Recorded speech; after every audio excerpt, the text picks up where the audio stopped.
স্বাগত জানাচ্ছি প্রিয় শিক্ষার্থী বন্ধুদের। আমরা দীর্ঘদিন পরে উৎপাদন ব্যবস্থাপনা বিপণন বিষয় গাণিতিক সমাধানগুলো এবং অধ্যায়ের বিভিন্ন বিষয়গুলো নিয়ে আমাদের নিয়মিত ভিডিও যাবে ইউটিউব চ্যানেলে, এবং আমরা আজকে দ্বিতীয় পত্রের পঞ্চম অধ্যায়ের অর্থাৎ পণ্য এবং পণ্যের মূল্য নির্ধারণ যে অধ্যায়, এবং সেই অধ্যায়ের আমরা ম্যাথমেটিক্যাল সলিউশনগুলো দেখার চেষ্টা করব। আমরা স্ক্রিনে দেখতে পাচ্ছি এখানে বলা হচ্ছে যে পাওয়ার গ্রিড কোম্পানি বাংলাদেশের একটি বেসরকারি বিদ্যুৎ উৎপাদনকারী প্রতিষ্ঠান, তাদের পরিবর্তনশীল ব্যয় ইউনিট প্রতি 8 টাকা, মোট স্থায়ী ব্যয় 5 টাকা। আমরা এখানে দেখতে পাচ্ছি যে পরিবর্তনশীল ব্যয় 8 টাকা এবং মোট স্থায়ী ব্যয় 5 কোটি টাকা, এবং ইউনিট প্রতি বিক্রয় মূল্য 12 টাকা, এবং উক্ত প্রতিষ্ঠানের মোট উৎপাদন এবং বিক্রয়ের পরিমাণ 20,000 ইউনিট। অর্থাৎ এখানে এক্স দুটো কোম্পানি আমরা প্রথমে দেখতে পাচ্ছি, পাওয়ার গ্রিড কোম্পানি এবং পরবর্তীতে XYZ কোম্পানি। XYZ কোম্পানির পরিবর্তনশীল ব্যয় 3 টাকা, মোট স্থায়ী ব্যয় আমরা দেখতে পাচ্ছি এখানে 4 কোটি টাকা, এবং মোট পরিবর্তনশীল ব্যয় হচ্ছে একক প্রতি এবং ইউনিট প্রতি বিক্রয় মূল্য 60 টাকা। এখন উদ্দীপকে বলা হচ্ছে, আমরা জানি যে এই গয়ের প্রশ্নগুলো হচ্ছে প্রায়োগিক এবং ঘয়ের প্রশ্নগুলো হচ্ছে বিশ্লেষণমূলক বা উচ্চতর দক্ষতার প্রশ্ন। তো আমরা যেহেতু ম্যাথমেটিক্যাল টার্ম নিয়ে আলোচনা করছি, তাহলে ক ক্ষয়ের যে ধরনের জ্ঞানমূলক এবং অনুধাবনমূলক প্রশ্ন থাকে এবং সেটা নিয়ে আমরা আজকে আলোচনা করব না। আমরা শুধুমাত্র প্রায়োগিক অর্থাৎ ম্যাথমেটিক্যাল সলিউশনগুলো যেভাবে এবং উচ্চতর দক্ষতার প্রশ্ন এবং যেভাবে সলিউশনগুলো আমরা খুব সহজে করতে পারবো এবং সেই বিষয়গুলো নিয়ে আমরা আলোচনা করব।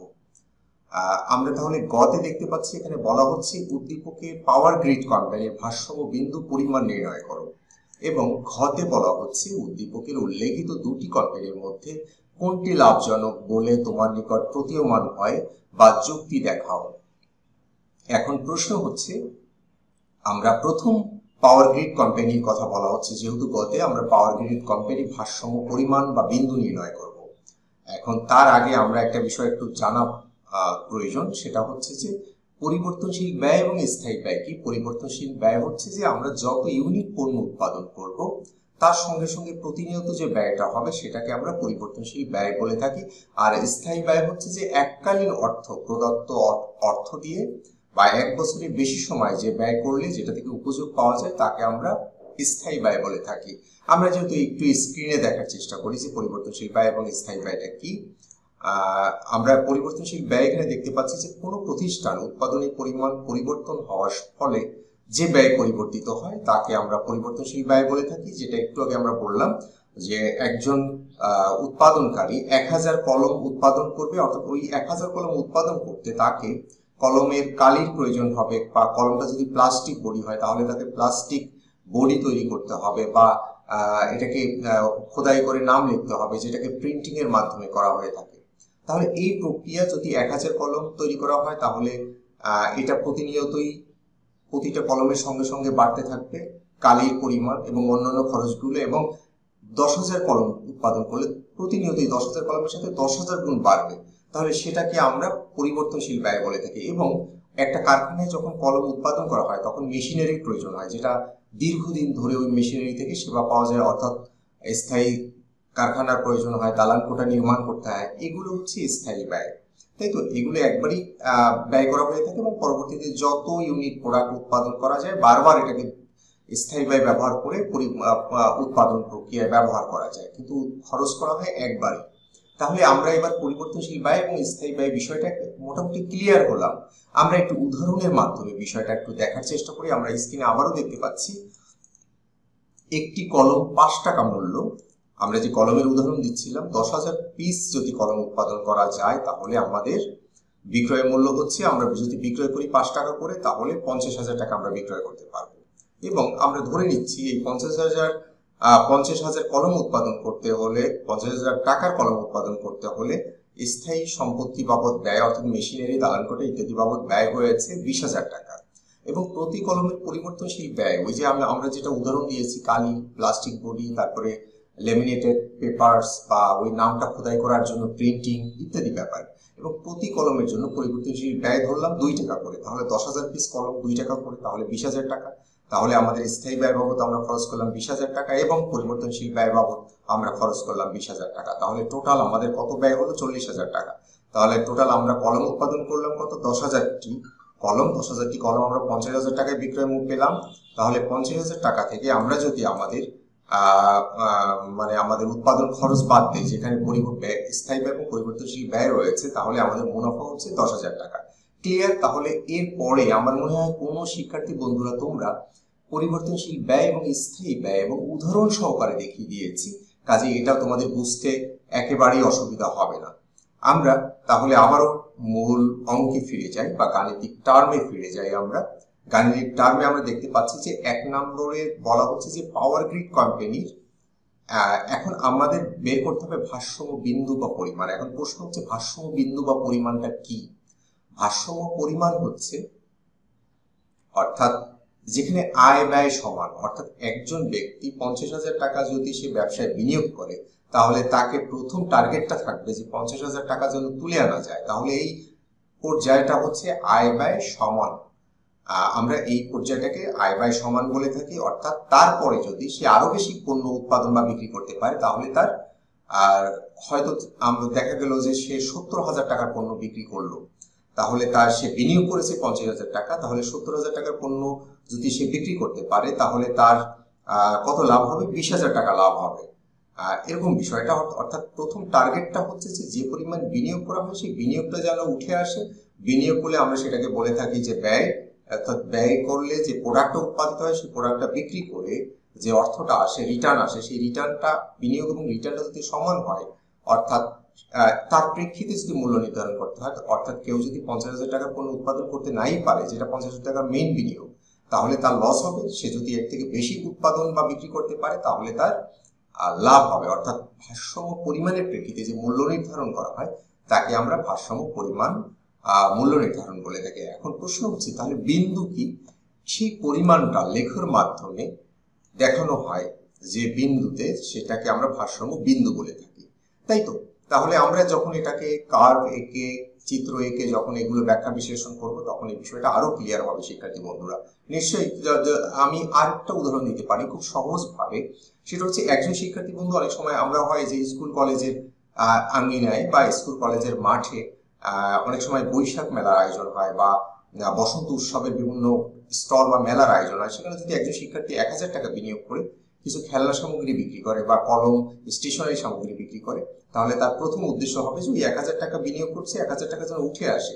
তারপরে সে যদি 2,000 টাকা বিক্রি করতে পারে, তাহলে তার 1,000 টাকা লাভ হবে। আর যদি সে 1,000 টাকা বিক্রি করতে নাই পারে, 500 টাকা বিক্রি করতে পারলো, তাহলে তার আর 500 টাকা লস হবে। অর্থাৎ ওই ভারসাম্য পরিমাণ, অর্থাৎ যেটা বিনিয়োগ করছে তার প্রেক্ষিতে বেশি বিক্রি করতে পারলে আয় হবে বা কম বিক্রি করতে পারলে লস হবে। তার প্রেক্ষিতে যে মূল্য নির্ধারণ করা হয় তাকে আয় ব্যয় ভারসাম্য পরিমাণ মূল্য নির্ধারণ বলা হয়ে থাকে। কাজেই শিক্ষার্থী বন্ধুরা, তোমরা এই বিষয়টা সম্পর্কে পরিষ্কার অবগত হবে। আমরা একটু দেখবো এবার ভারসাম্য পরিমাণ নির্ণয়ের সূত্র কি। আমরা মোট স্থায়ী ব্যয়ের বিষয়টা আমরা জেনেছি। ভারসাম্য পরিমাণ নির্ণয়ের সূত্র হচ্ছে, আমরা এখানে পণ্য এবং পণ্যের মূল্য নির্ধারণ, এই অধ্যায়ে কয়েকটা সূত্র প্রয়োগ করতে হবে এবং সেগুলো আমরা এখানে দিয়েছি। সাধারণত সূত্র দেখলে শিক্ষার্থীরা ভয় পায়, ভয় পাওয়ার কোনো কারণ নেই। আমরা প্রতিটা সূত্র কিভাবে আসলো, কোনটার সাথে কোনটা বিয়োগ হলো বা যোগ হলো, কেন হলো, সেই সব ব্যাখ্যা বিশ্লেষণ করবো, তাতে সারা জীবন শিক্ষার্থীদের মনে থাকে।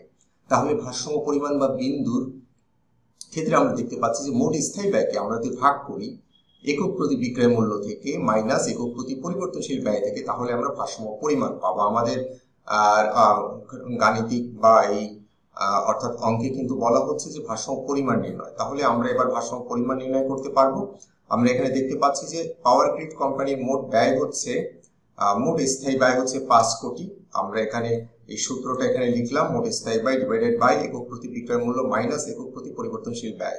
একক প্রতি স্থায়ী ব্যয় হচ্ছে 5 কোটি এবং একক প্রতি বিক্রয় মূল্য হচ্ছে, এখানে দেয়া আছে যে একক প্রতি বিক্রয় মূল্য 12 টাকা, তাহলে 12 টাকা এবং একক প্রতি পরিবর্তনশীল ব্যয় এখানে দেয়া আছে 8 টাকা। তাহলে 12 থেকে 8 বাদ দেওয়ার পরে আমরা কত পেলাম যে 1,25,000 একক পণ্য বিক্রি করতে পারলে তার মোট বিনিয়োগটা উঠে আসবে এবং এর থেকে বেশি বিক্রি করতে পারলে বা উৎপাদন করতে পারলে তার লাভ হবে, বা এর থেকে কম বিক্রি করলে বা অর্থাৎ উৎপাদন বা বিক্রি করলে তার লস হবে। তাহলে আমরা ভারসাম্য পরিমাণটা আগে, সবার আগে টার্গেটিংটা হচ্ছে ভারসাম্য পরিমাণটা, ভারসাম্য ব্যয়টা যেন উঠে আসে, সেটাকে আমরা ভারসাম্য পরিমাণ বলে থাকি।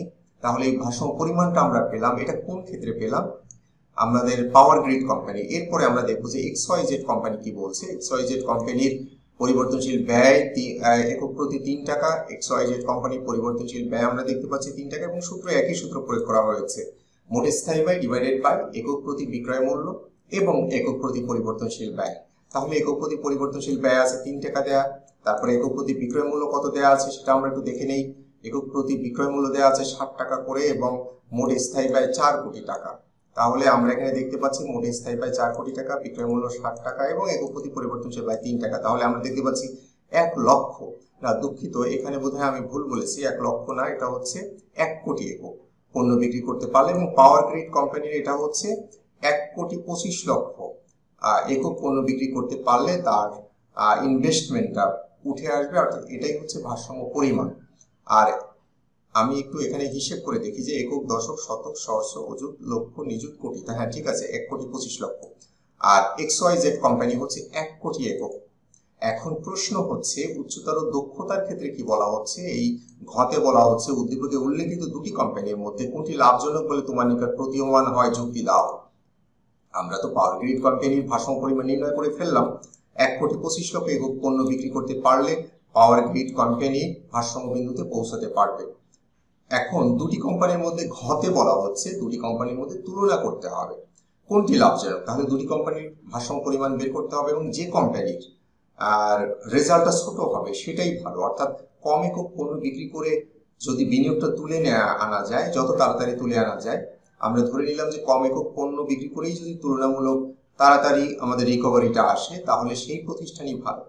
অর্থাৎ আমরা অনেক সময় দেখি না যে অঙ্কের অ্যামাউন্টটা বড় হলে সেটা ভালো, কিন্তু এখানে ব্যাপারটা ভিন্ন। এখানে হচ্ছে যে দুজন বন্ধু বিনিয়োগ করছে ব্যবসায়, একজন বন্ধু একদিনের মধ্যে তার বিনিয়োগ তুলে আনছে, আবার একজন বন্ধু 3 দিন লাগবে বিনিয়োগ তুলে আনতে, তাহলে ওই ব্যবসাটাই ভালো যে একদিনের মধ্যে তার ইনভেস্টমেন্টটা তুলে আনতে পারছে। ঠিক তেমনি এখানে যে কম একক বিক্রি করে তার বিনিয়োগটা তুলে আনতে পারছে সেই ভালো। অর্থাৎ এখানে আমরা দেখতে পাচ্ছি তাহলে XYZ কোম্পানি ভালো। তাহলে আমরা ঘতে যেটা বলা হচ্ছে, ঘতে দুটি কোম্পানির মধ্যে কোনটি লাভজনক, আমরা পাওয়ার গ্রিড কোম্পানির ঘতে তো অ্যান্সারটা বের করলাম।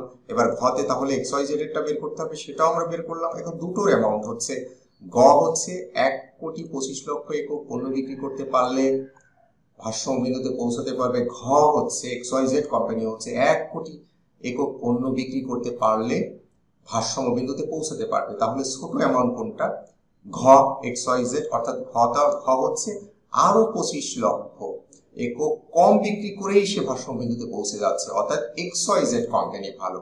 তাহলে আমরা আমাদের সেই উচ্চতর দক্ষতা বা বিশ্লেষণমূলক বা যুক্তি দাও বা এ ধরনের প্রশ্নের সেই উচ্চতর দক্ষতার প্রশ্নে আমরা ব্যাখ্যা দিব শেষের দিকে, যে দেখা যাচ্ছে XYZ এর ভারসাম্য বিন্দু 1 কোটি একক, যা পাওয়ার গ্রিড ভারসাম্য বিন্দু থেকে 25 লক্ষ একক কম। অতএব XYZ এর ভারসাম্য বিন্দুতে পৌঁছাতে পাওয়ার গ্রিড থেকে অনেক কম সময়ের প্রয়োজন হবে। তাই বলা যায় XYZ কোম্পানিটি বেশি ভালো। তাহলে আমরা আমাদের গ এবং ঘ এর এই প্রশ্নটার, এই গাণিতিক সমস্যাটার প্রায়োগিক এবং উচ্চতর দক্ষতা গ এবং ঘ এর প্রশ্নের সুন্দর করে বোঝানোর চেষ্টা করলাম, এবং অত্যন্ত সহজভাবে বোঝানোর চেষ্টা করলাম। তারপরে যদি কোনো শিক্ষার্থী বন্ধু তোমাদের বুঝতে অসুবিধা হয়, তোমরা কমেন্টস করবে, আমি এর থেকে আরো উদাহরণ দিয়ে এমনভাবে বুঝাবো যাতে তোমরা সারা জীবন এটা মনে থাকে। কারণ এটা তোমাদের BBA তে পড়তে হবে, MBA তে পড়তে হবে। অর্থাৎ এটা একটা অর্থাৎ কমার্সে বিজনেস স্টাডি নিয়ে যারা পড়াশোনা করে তাদের একটা বেসিক টার্ম আমি বলা হয়ে থাকে। তাদের যে কোনো বিষয় নিয়ে BBA MBA করা হলে তাহলে এটা এখন বুঝে গেলে পরবর্তীতে এটা সুবিধা হবে। অর্থাৎ এটা আরো সহজভাবে ব্যাখ্যা বিশ্লেষণ করে আমরা পরবর্তীতে ভিডিও নিয়ে আসবো। প্রিয় বন্ধুরা, তোমরা তোমাদের ক্লাসের বন্ধুদেরকে এই ইউটিউব ভিডিওটা রেফার করে দিবে, শেয়ার করে দিবে, যাতে তোমাদের বন্ধুরা উপকৃত হয় এবং তোমরা সবাই মিলে উৎপাদন ব্যবস্থাপনা বিপণনে ভালো করতে পারো এবং পরীক্ষায় ভালো প্রস্তুতি নিতে পারো। আজকে পর্যন্তই। সবাই ভালো থাকবে, সুস্থ থাকবে। আল্লাহ হাফেজ।